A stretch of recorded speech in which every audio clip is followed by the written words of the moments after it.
buckle up, because it's going to be a long ride. It's going to be a wild ride. Nobody cares, but we're going to tell you anyways. This is Popcorn Chats. I look like the fucking Michelin Man. LYLAS. My dad used to work for Michelin, and Michelin Man was at my birthday party one day. His name is Bib. It's your turn to intro. I know this for a fact. I can pee with you. Jolene. What's up, everyone? Welcome back to Popcorn Chats. I'm MICHAE. I'm Katie. Oh my god, I forgot to spit out my gum. That's so unprofessional. You are garbage raw.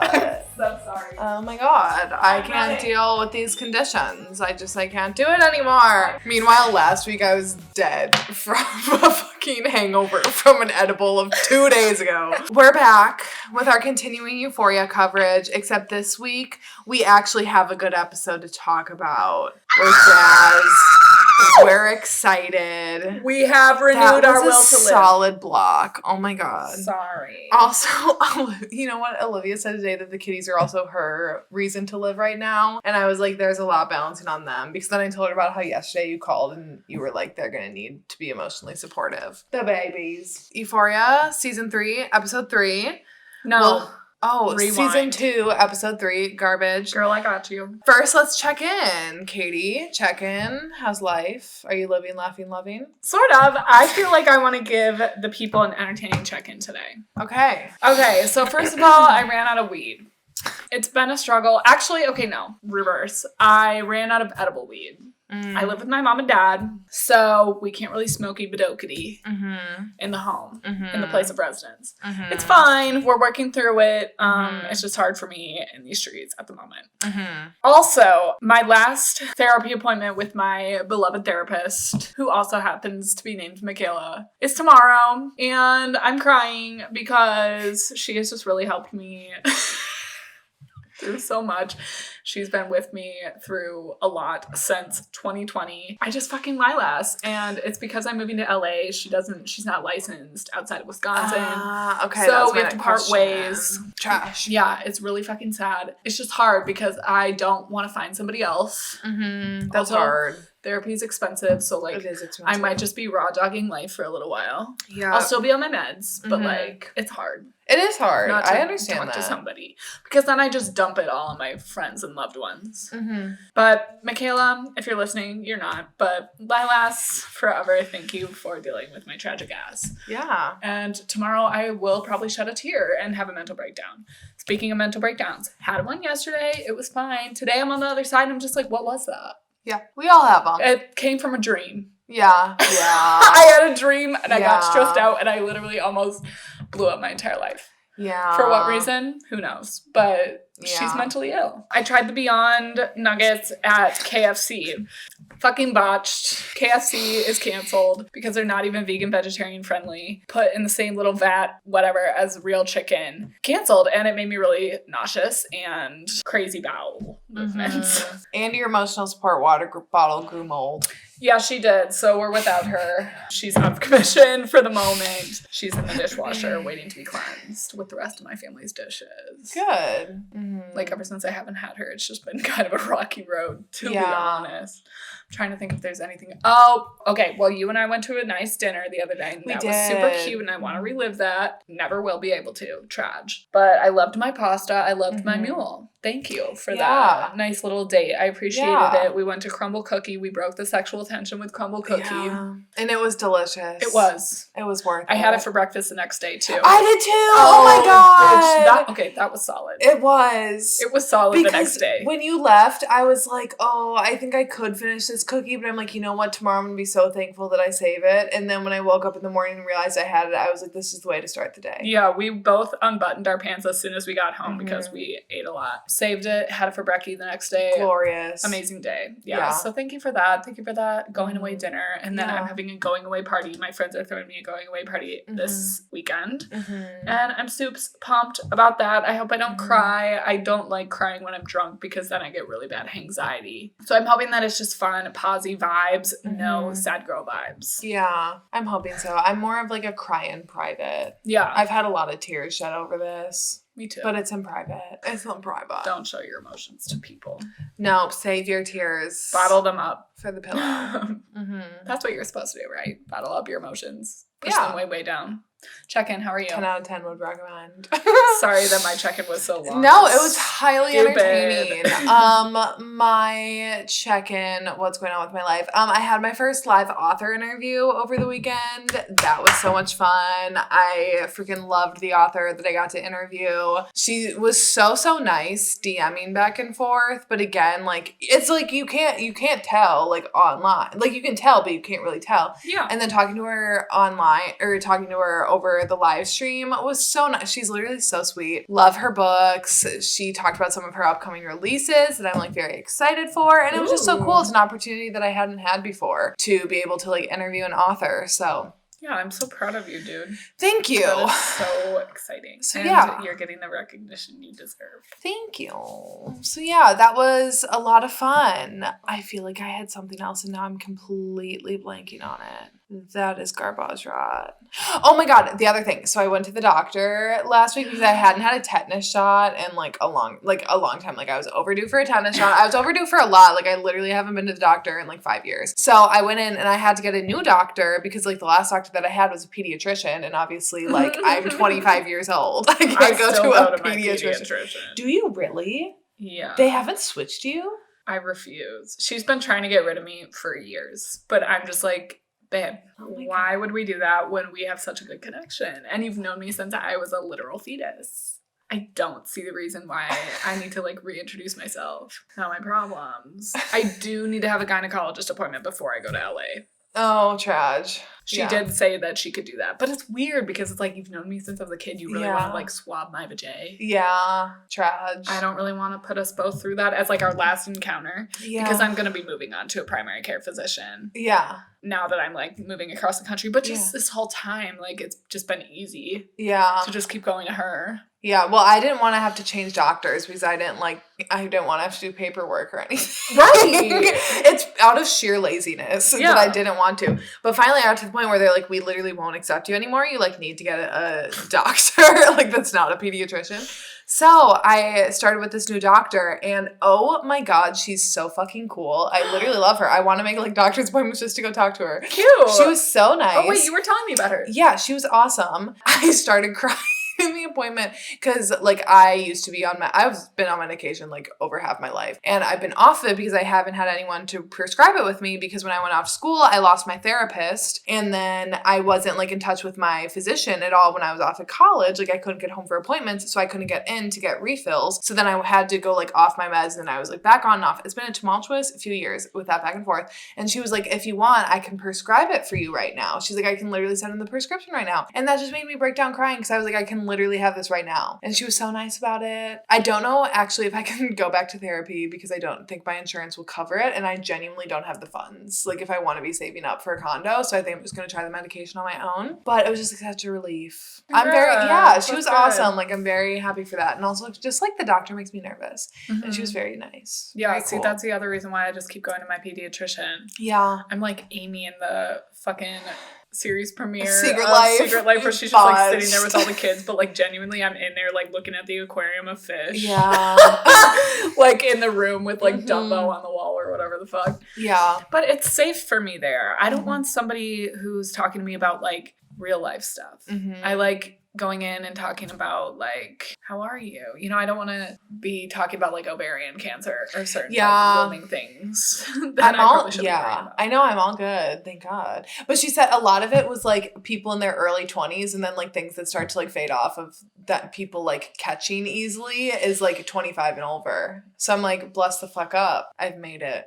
Congrats. Thanks. So yay. Yeah, my doctor was like, do you do routine breast exams? Or my pediatrician was like, do you do routine breast exams? I was like, I think. Mine said that they weren't even effective. I feel like I feel my own boobs quite often. I do too. Also, oh my God, literally, why do I keep on forgetting what I was just going to say? Because I keep interrupting. Oh, no. Oh, so then she was asking like what I use for like contraception confrontation and stuff. And then she was like, and I just want you to know that, like, abortion is still legal in Wisconsin, and, like, kind of made, like, a little, like, And I was like, oh my God. And she was like, so if you ever need something, you just come to me, you let me know. She's like, I'm looking out for your best interest. And I was like, we love a real one. Progressive queen. Oh my God. And right when she came in, she was like, what's your preferred name? And I was like, oh, Michaela. And she was like, great, that's easy. It's right on the chart. I was like, you're so fucking cool. What And a she has bad purple bitch. hair. I live. Anyways, enough about that. That was totally not relevant, but it just like made me Come feel on the good pod, because Dr. Cutie Pie.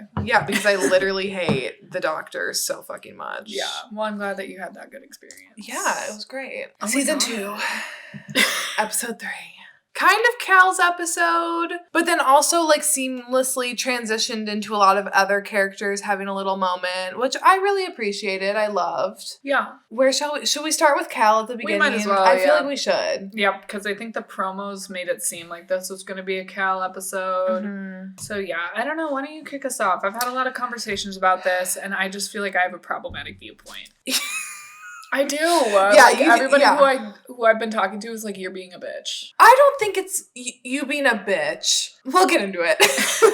So we open up with young Cal in high school, seeing him there. First of all, wrestling. What's the point of the sport? I don't like wrestling. I don't get it. I don't get the point. It sounds disgusting. Yeah. It sounds like a literal sanitary hazard, Yeah. and it should be outlawed now after the pandemic. It's gross. I hate it. But you know, the fact that they named his friend Derek too, that was purposeful. McDreamy and McSteamy. That was purposeful. That was some Wattpad. Yes. Is there my McSteamy and God. McDreamy Wattpad? I wouldn't be surprised. Or, 'Cause like, you know what? fanfiction? I could see it. That'd be hot. Yeah. I would read.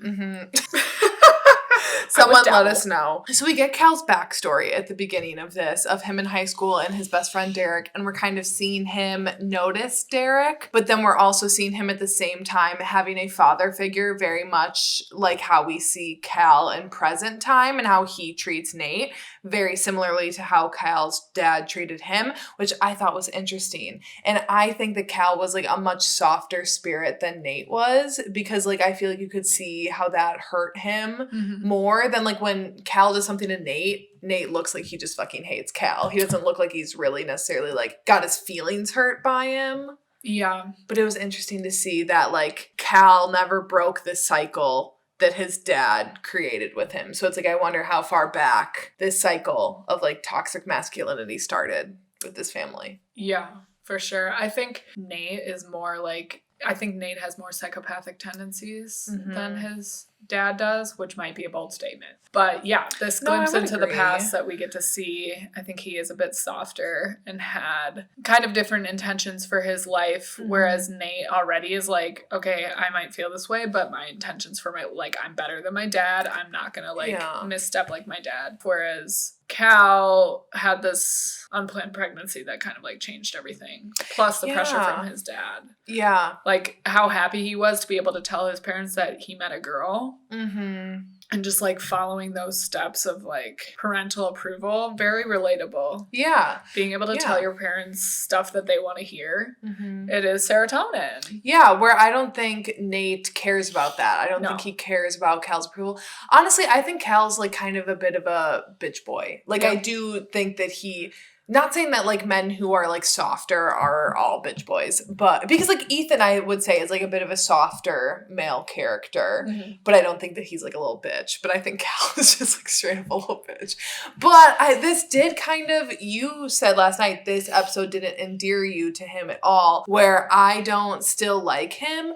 But what I do like that this show does is that it doesn't make a black and white villain that you don't see. I don't see Cal now as like a just evil person. I don't even see Nate Jacobs as an evil person. And I like that we got these layers to Cal where truly like I do think he's just like a very, very sad, unhappy person who has never known how to truly express how they feel and like felt like they would be accepted in their life by their parents, their family, their loved ones, society. Yeah. And I think when he cried at the end when he found out about having a baby, I did feel for him, who he was, and kind of mourning the life that he thought he had a sliver of having. Like, would he have ever lived to be his full truth? Probably not. I don't know. Yeah. But I think like losing that was hard to watch. Yeah. Yeah, I don't know. I go back and forth. Like, I think it is true that people who do evil things are not born evil. That even might be a bold claim. I don't know, like fucking Ted Bundy.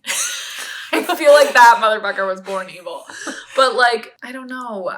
Bad circumstances kind of create monsters out of people. But does that justify like the evil stuff that they do? No. And I don't think that's what the show is trying to do. I don't think that's what the show is trying to say. Oh, well, he was gay and he just wanted to live his life. And then that's why he does all this bad stuff. It's like, okay, wow. I just don't know how I feel about that. Like, something about that just makes me a little uncomfy. And I don't think that was the intention. I do think that they just wanted to show us his backstory, which I appreciated. I wanted to see that. I just don't like him still.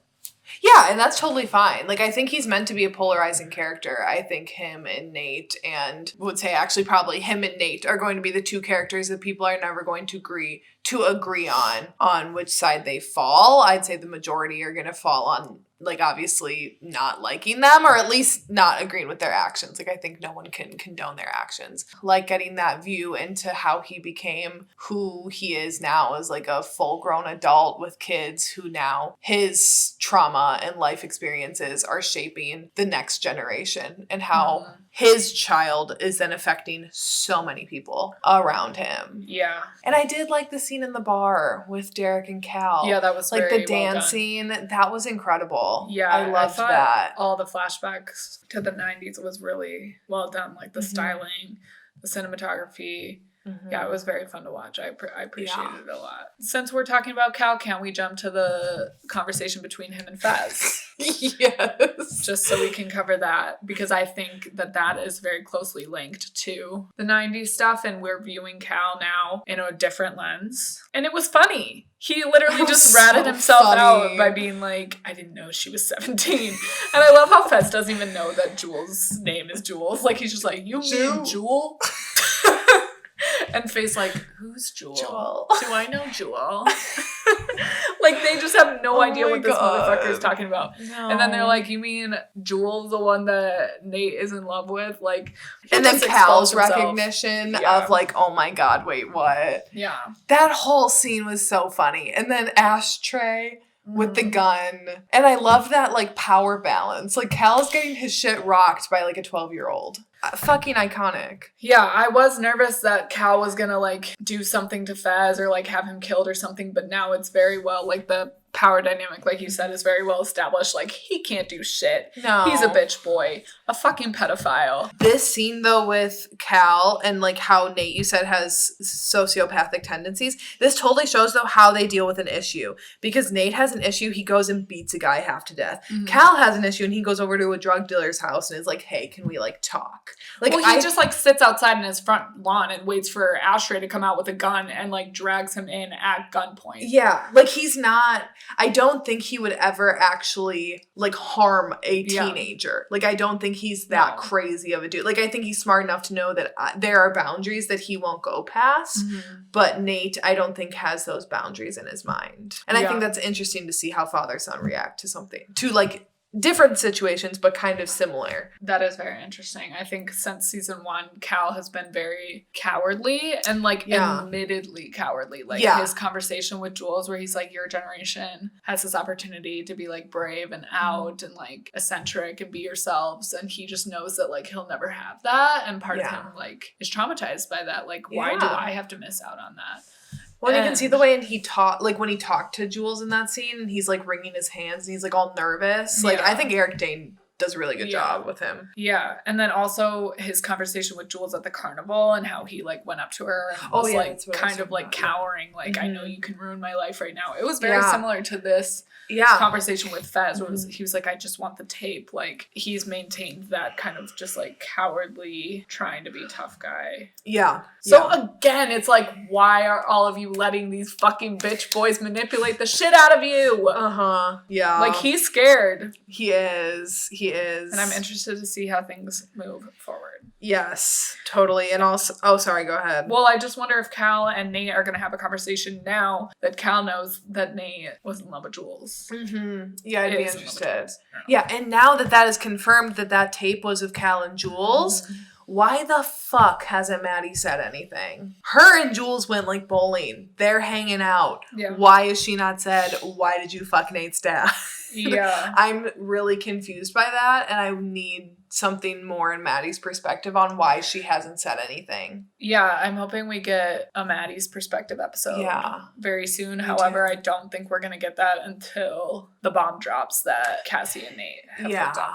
I think so too. One thing, just real quick back to the conversation too. Then when Ashtray and Fez leave and it's just Faye and Cal, and she's like, so do you and your son like fuck each other or fuck people together? Faye is a fucking icon. I need Faye and Vape Girl in like a scene together. World star. Like, this episode was funny. It had so many funny moments in it. One of the best moments I thought of this episode was when all the girls were in the bathroom together. Can we talk about that next? Sure. Bring it up, bitch. Let's jump into it, because I saw that scene again on Twitter today and I watched it twice again because that was such a great scene. I love getting the women together. Me too. Because this had all the women except for Jules. I think she was the only one not in this one, which I mean makes sense that she wasn't in it. Like, she wasn't really necessary in it, but... Yeah. Ugh. I have a question. So are these the girls that Rue was talking to the drug dealer about, that she's like, I have stuff over all these girls and I'm going to make them sell drugs for her? I don't know. Like, who else would it be?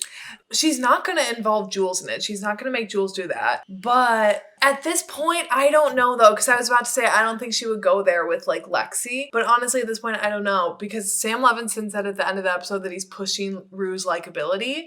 Yeah. If she starts to blackmail people, too, now that's, like, not so far out of the realm of possibility, I think. Also, she's been an omniscient narrator this whole time. Like, she is narrating the lives of all of these people, all these girls in the bathroom. She knows, like, every detail about their lives. Yeah. So she does technically have stuff to hold over them. Because if she knows about Kat's camming, Cassie and Nate, I don't really know what she would have on Lexi or Maddie, but, I mean, she'd figure out something. Well, we can get into Rue later, but let's start with the scene in the bathroom. The bathroom. My note for that was just, I love seeing the scene in the bathroom where some of the women got to be together in a scene, because I love seeing that dynamic and that chemistry of them together. And again, it was funny. It was funny once again of, Rue, are you on drugs? And going back about the Oklahoma thing, and then Cassie's freak out. Yeah. I mean, they're not all, like, super close, but they are this group, like, united. And again, it's just like, think about it. Why are you all connected? Yeah.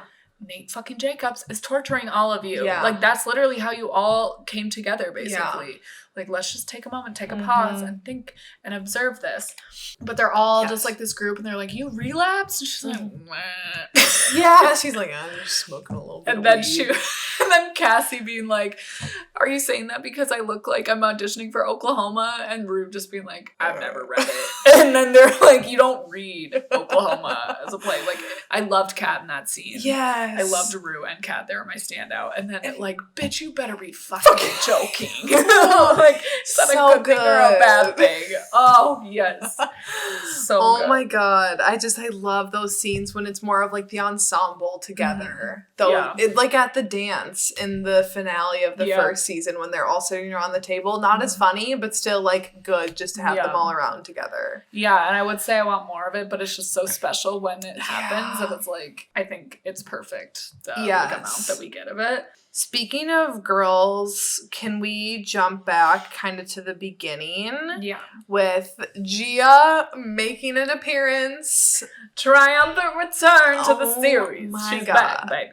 So exciting. My note is Gia, period, yes, period. Yes. I'm so excited to have her back. It was like her, Lexi, and Fez that I wanted more of this season. We've gotten a lot of Lexi and Fez, bless up, but we've barely got any Gia. So I'm so happy that she's back. And can I just say, one of the standout scenes of this whole episode for me was Rue's whole routine dancing. Because once again, way to utilize Zendaya's talents other than acting. Like, very smart of them. When you have a triple threat, use her.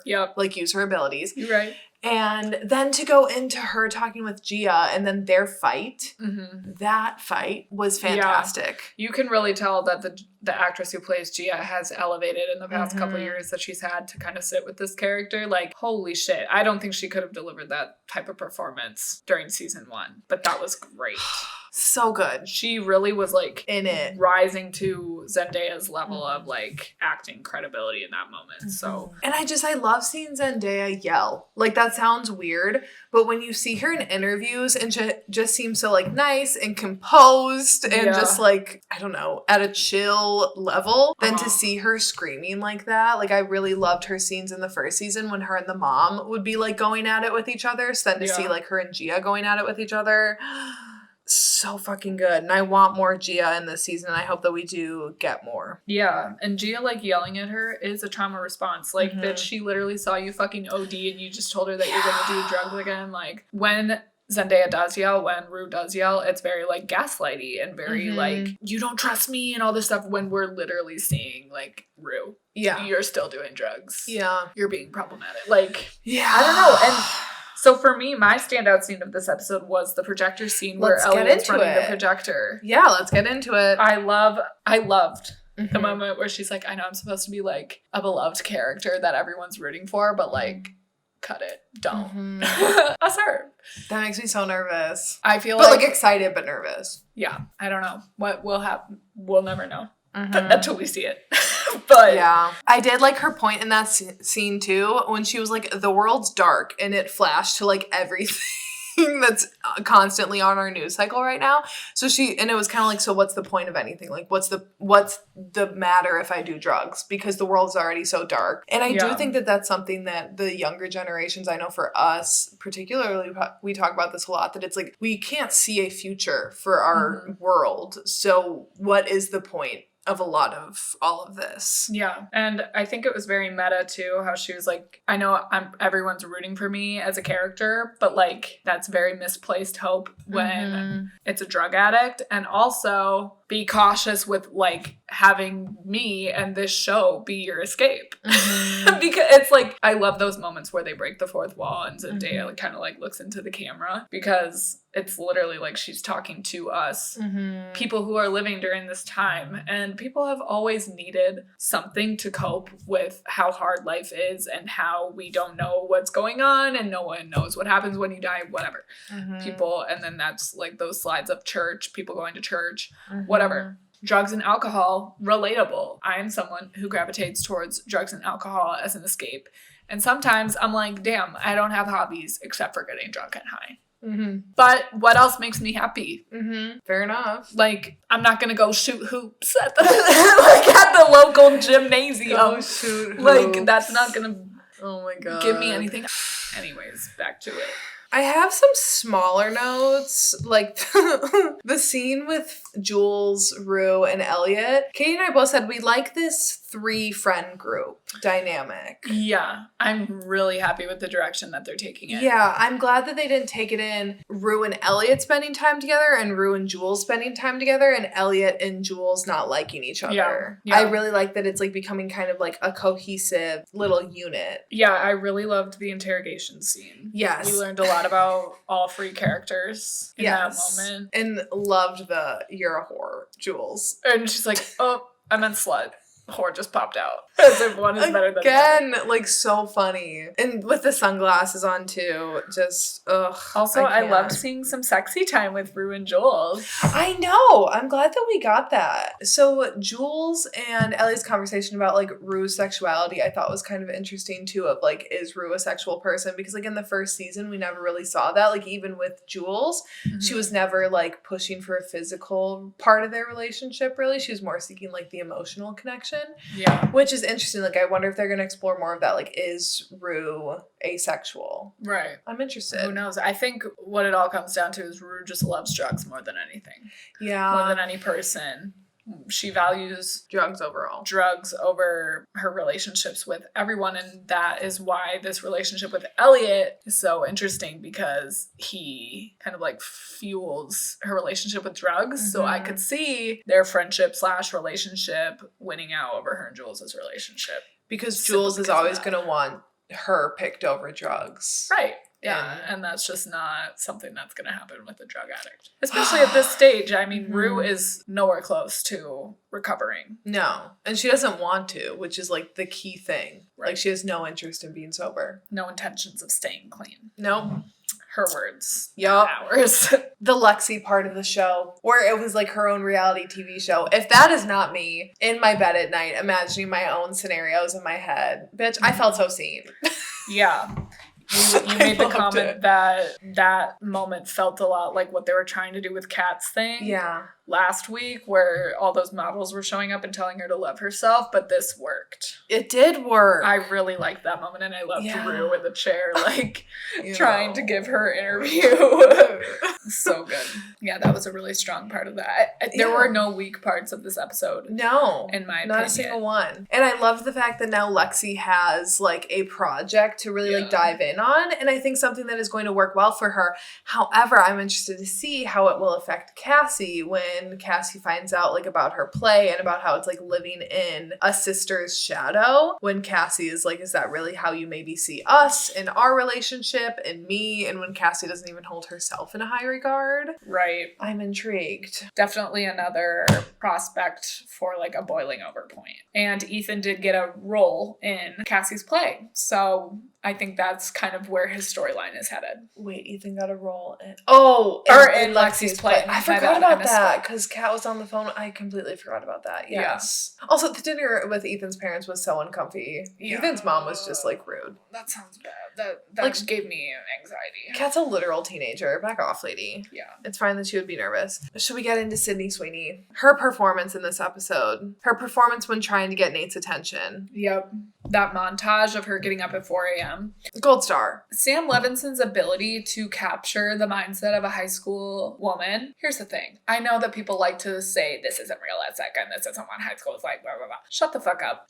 Just pause and think before you speak. Mm-hmm. Thank you. Valid. Like, this isn't necessarily what high school is like, but it's a fucking television show. Yeah. But that is so relatable. Yes. 100%. That whole thing of, like, yes, everything you do is for this man. Mm-hmm. And you are convinced in your head that, like, this is what I need to be spending my time doing. Yeah. This is what all my energy needs to go towards. Yeah. That is a high school women's thought process. Mm-hmm. I remember feeling like that in high school. I remember getting up early to straighten my hair. Yep. And do makeup. I can't imagine now what it would be like with TikTok and, like, YouTube being so much bigger. And, like, skincare, makeup routines. Like, that was not as much of a thing when we were in high school that I can't imagine what that would be like now. How early I would be getting up for school. Yeah, and it just really rooted us more in this route that Cassie's character is going this season of latching onto this love for Nate Jacobs. Yeah. You don't like it. You don't like the relationship. I don't like it. I don't. But I do like the conflict that's happening. I like that Nate showed up at Maddie's house at the end of the episode. Mm-hmm. It's just deepening this rift between the three of these people, and I really hope that Cassie and Maddie gang up on him at the end of the season. I hope so too, because I love their friendship. Me too. And I really hope that they don't fuck with that. Yeah. I mean, I know there's got to be, like, some sort of fight, but I hope it's, like, a blowout fight, and then they both go their separate ways for, like, a night. They cool off, and they come back together, and they're like, okay, this man is garbage. Yeah. What can we do about it? I also really like how at the beginning of the season we had them, like, going with him to the hospital and being concerned. I would like to see that moment reflected some way, somehow. I don't know if that makes sense what I just said, but, like, how they both saw him get beaten up and then they're, like, both in it together. Yeah. I feel like I would like to see another moment like that at the end of the season where they're kind of, like, forced proximity with each other, maybe after the news breaks to Maddie. Yeah, that'd be interesting. How did you feel in the moment when Cassie was, like, imagining herself telling Maddie the truth, saying, I'm in love with Nate Jacobs? I mean, we both had our mouths dropped. Yeah. We were both like, oh my God. But I can see it happening in a situation like that where she just snaps, because I think Cassie is, like, winding so tight that I do think she could, like, eventually just say, like, crack and just spill it. I feel like now that we had that moment, that's not how it's gonna go down. And since they did, like, a fake out with it. Yeah. And we did both say, like, this isn't real. Yeah. This isn't real. This has gotta be. Because it's too soon. It's gotta be a slow burn. Yeah. So however they reveal it now, it's gotta top that. Yeah. I'm interested to see how it's gonna happen. Do you think, like, maybe Nate will walk in on them or not?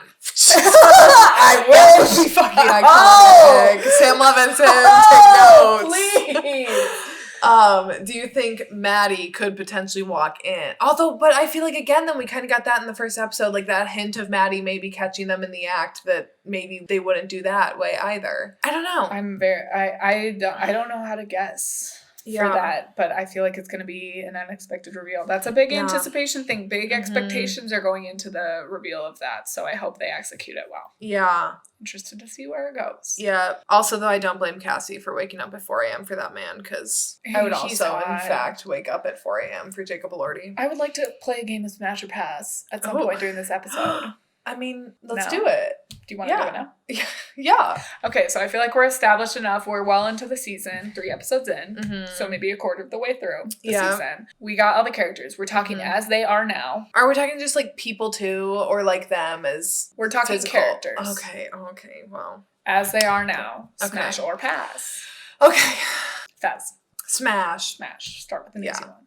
Faye. Pass. I'd smash. I could see it. I would love that. Fair enough. Moving on. Okay, you go. Young Cal. Smash. Young Derek. Smash. Yeah. Threesome. Oh. I would get DP'd. Oh my god. Ethan, haven't seen much of him. I would pass. I would love to be his friend. Agreed. I'd love to like go out to lunch. I'd love to have a little chit chat, but I think I'm gonna pass. Elliot. Smash. I think I might pass. Valid. Yeah. Again, I feel like a polarizing individual. Yeah. Dominic Fike. Like, I do think he's hot, but I think because I think he looks short. Like, he's shorter than Zendaya, and that, like, throws me off. Yeah. I don't want to be, like, towering over him. Yeah, I like his look. I like his vibe. But just how he was when Jules was like, are you straight? He's like, kind of. Are you gay? Kind of. Relatable. Yeah. Yeah, I don't know. I just like him, and I would smash. I think we went through all the men, so now we have the women. We didn't do Nate Jacobs. Oh my god, how do we not fucking smash? I would Even also with him being a smash. psychopath. I truly don't care. And the way that he grabbed Cassie's throat in this episode, like he had his entire, like her entire head in his 2 giant ass hands. Fucking smash. Yeah. Love. We might be problematic for saying that, but the hair in this episode too, him walking in the hallways, no backpack. He's too cool for a backpack. I know. We already know I have problematic taste in fictional men. Girl, you're not alone. I mean, so smash. You'd be dumb not to smash. Yeah. But would I let myself get emotionally manipulated by him? No. Maybe. Because I'm a weakling. Legs open, mind closed. Don't let him into your mind. Out of sight, out of mind. Maddie's side. Maddie's line to Cassie when she's like, out of sight, out of mind. I love her. I love Maddie so much. Speaking of Maddie, smash or pass? Smash. Cassie? Pass. I think pass too. I just can't get over her decisions. Wait, oh my god. Is this problematic that we're talking about their characters like high school? Oh, I wasn't thinking about that. I think it's hard because they're all like our age or literally older than us. But then we're like the character. Oh, shit. Well, okay. It's the actors. Y'all don't get it twisted. We don't. You know, we don't actually fuck little kids.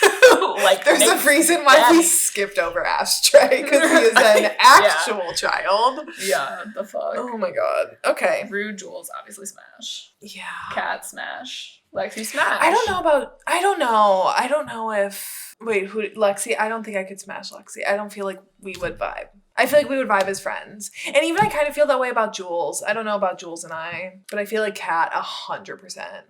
I'd smash them all. Fair enough. Smash. This is like, I think, one of the most visually appealing casts. Like, I'm not trying to just be like vapid and be like, oh my god, they're all hot. But they are all hot. Agreed. No bombs. Vape Girl. Smash. World Star. Yeah, I find her intriguing. Love her. Where is she at? I just need her and Faye to interact. Mm-hmm. This kind of, I guess, fits on the end of Smash or Pass. Nate's parents are so rotted for sitting in their kitchen, having a beveragino, listening to their son having sex. That's disgusting. If you heard that, simply go to another area of the house where you can't. Also, Nate's power over his parents now at this point is wild. Like, kind of insane. Like, the power dynamic has definitely shifted. Also, how Cassie's just down there in her underwear being illuminated by the refrigerator light. Like, they're just walking around like they're in their fucking college apartment. Like, that is your parents' home. Yeah. My ass would be in a fucking monastery. Yeah. So fast. Oh my god. I used to get in trouble for saying sucks. It's true. Okay, that was kind of all of my, like, random miscellaneous things to talk about. My last big thing I want to talk about is Rue and, like, Ali and some of the conversations around that. Do you have anything else you want to cover? No, my thing with Rue is the last thing I have on my notes, too. Then let's dive into it, because it's kind of like two things. So first, going back to the projection scene, Rue says that after she says that she's not the hope for anyone, that got me truly wondering if she will ever be sober on the show. Yeah. Or if the show ends with her, like, dying. Because I always thought that at the end of the road, when the show ends, that we would see Rue clean. Or even like in season 1, she's going back to doing drugs and you just kind of know that that's going to be her life. But I'm truly wondering if it is going to end tragically for her, or if she just truly is going to just continue to live a life, like a sad, sad life after this. Like she's going to push everyone away, have everyone turn their back on her because she's treated them all like garbage, and have no one except drugs. Yeah. I mean, it would be, I hate to say it, but like a realistic story. And at this point, like at least with this season, Rue has made it very clear that drugs are the most important thing to her, and the most important thing to her is continuing to do drugs while maintaining her relationship with Jules and having her mom stay in the dark, and Gia kind of not worrying about her. At the end of the day, I would say those 3 are the most likely to like bring her back from the edge. So if Jules kind of like gives her another ultimatum after finding out or something, if she finds out that Rue is doing drugs again, like I don't know if that would be enough to make Rue want to be clean again, because I'm getting like vibes that Rue is not as attached to Jules. But it could be that she just has Jules at this moment in time. Like she has the best of both worlds right now.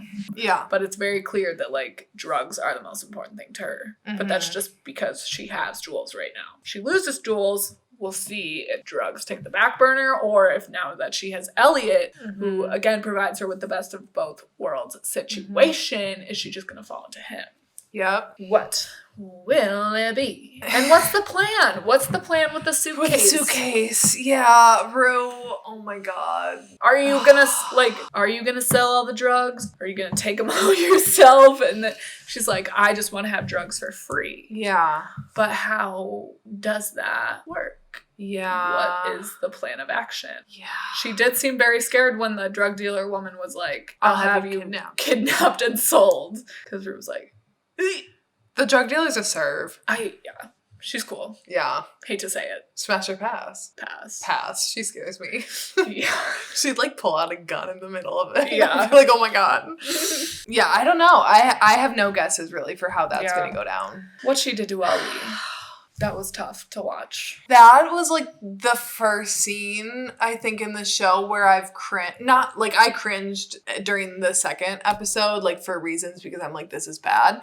But I cringed in this one because it was so hard to watch. It felt like watching a family member get hurt by someone else. Like it was so hard. And out of all the fucking people in your life to do something to and to go that low with, the fact that you're going to do that to Ali, bitch, Rue, I love you. You are my number 1 on this show, but that was totally unacceptable. Yeah. Yeah, she really just like cut him off, and he had no stakes in the game. Like he was just trying to help her out of the goodness of his heart, and like she just hurt him. Like you could see it in his eyes when she's like, what are you gonna do? Are you gonna hit me? Oh my God. It's like, you know what? That's not something to say to him, because he has a past with like abusing his wife in front of his kids, because he used to be an addict, is still an addict. Yeah, that was fucked up. Rue. That's the hardest thing too about being so close with someone, is that they know exactly the right buttons to push with you and know exactly the right things to say to hurt you the absolute most. Yeah. And she totally weaponized Ali being open with her. Yeah. And just threw it back in his face for literally no fucking reason. Like truly no reason. Yeah. And that was him trying to like help her by sharing stuff about himself to be like relatable. And then she just like threw that back in his face. So. And what are you doing bringing that suitcase to your AA meeting? Yeah. Bitch, Rue. I do like that Sam Levinson is pushing her like ability. I mean, she is a drug addict. Like she's gonna make very bad decisions, questionable decisions. So I'm hoping that this all makes it so that much more satisfying when she comes out on the other side. Yeah. However, we did talk last time about the longevity of this show, and that arc for Rue is going to take a really long time. That's not going to just happen overnight or over a season or over 2 seasons. So it's very interesting. I'm wondering if this could be the season of... So first season was like her building bridges. This season could be her burning bridges. And then the following season could be her making amends. True. Like if they were trying to do like an arc with that. Yeah. But I do really like that we had that talk at the end with some of the people involved in the show, and specifically with Sam Levinson saying that they're pushing her likability. Because I think when you take an actress like Zendaya, who everyone pretty much loves, like a very lovable actress, an amazing actress, and a character that many find like very endearing. Like I know in the first season, like people pretty much overwhelmingly loved Rue. And like for me, who that is my literal favorite character on the show. And as much as like I love the side characters, like my true watch for this show is for that one specific character. To see that pushed, I'm interested to see how far they'll push it. Because if she starts blackmailing other characters too to like sell drugs for her, not saying that that's like what they are going to do, but if that's the direction that they do go, that could be bad. Yeah, but it's also a really smart direction to take a character like this. And when you have an actress like Zendaya, it's comparable to, I think, Jennifer Lawrence, where in the Hunger Games, they like pushed her likability. They made her kind of a brat. They made her kind of hard and cold and callous. And like, you can do that because Jennifer Lawrence is such a lovable actress and that character is such a lovable character. Same with Rue, where she's doing all these funny things, dancing around with a pillow, freeze framing with the milk, spitting it back out. Like, you can't not love that, you know, and no matter what she does, we're still going to have those other moments that make us know her fully, that make us love her, you know? So it's hard not to root for her. I think for me personally, as I'm watching her, anything she does, I'm still rooting for her. So I don't think they pushed the boundary too far for me with this episode. They brushed up against it with the Ali thing. I was like, girl, that is bad. Like, so that's shitty. So we'll see how it keeps going. But I'm entertained by that. I like, you know, I would like to see how far they push it and how they maintain her likability through the bad decisions that she makes. Yeah, I'm very excited to see it. Very good writing. Yeah, and fantastic. Performance by Zendaya too. Performance. Best actress? Maybe year 2? Year 2. Well, shit. We got anything else? No, and honestly, I can't remember a thing about the preview for next week, so... Me neither. Fucking LYLAS. I think Nate and Maddie have a combo at that house. Oh, okay. Did you see the TikTok I sent you about Kat and about Barbie Ferreira and Sam Levinson maybe having beef? And that's why she wasn't at the premiere? Allegedly. Or no. And that's why she wasn't at the premiere, and that's why a lot of her scenes got cut. So, I mean, obviously not confirmed, but it would be interesting because there was not a lot of Kat in the first episode, and we thought that was weird. Yeah. And even in the past 2, not like a ton. Well, like, if she was like, I don't like the direction that this character's going, fucking valid. Because I didn't like her character last episode. Yeah. If I were playing Kat's character, I'd be like, that's weird that you're having a Dothraki come in and fuck me. I don't like it. That is it. We will be back next week covering episode 4, but feeling on the up and up with this show. Yes. Last week had us nervous. This week I'm fucking bald. Faith restored. This week had us feeling better. So we will see you next week for season 2, episode 4. Till then, stay safe, stay well, and LYLAS. You have to say LYLAS. Bitch! That barely showed up. Fine, LYLAS. You fucking whore. I hope my neighbors even heard that.